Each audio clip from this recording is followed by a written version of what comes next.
Sa pagtapak mo sa abroad, doon magsisimula ang totoong laro ng buhay.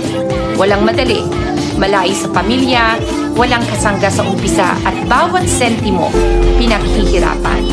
Dito mo mararanasan ang gutom, hindi lang sa pagkain, kundi sa tagumpay, sa kapayapaan, sa magandang buhay. Kaya kung gusto mong mabago ang takbo ng buhay mo, baguhin muna ang mindset mo. Imbes na reklamo, gawing aral. Imbes na sumuko, gumising ng maaga, magtrabaho ng mas matalino. Dahil ang tagumpay sa abroad, hindi lang para sa masisipag, kundi para sa mga may malinaw na layunin, tamang diskarte, at paniniwalang kaya nila. Mindset muna, bago resulta. At kapag nabago ang mindset mo, dyan magsisimula ang tunay na pagbabago ng buhay mo. Sa pagtapak mo sa abroad, doon magsisimula ang totoong laro ng buhay.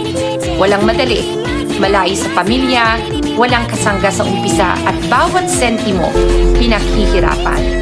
Dito mo mararanasan ang gutom, hindi lang sa pagkain, kundi sa tagumpay, sa kapayapaan, sa magandang buhay. Kaya kung gusto mong mabago ang takbo ng buhay mo, baguhin muna ang mindset mo. Imbes na reklamo, gawing aral. Imbes na sumuko, gumising ng maaga, magtrabaho ng mas matalino.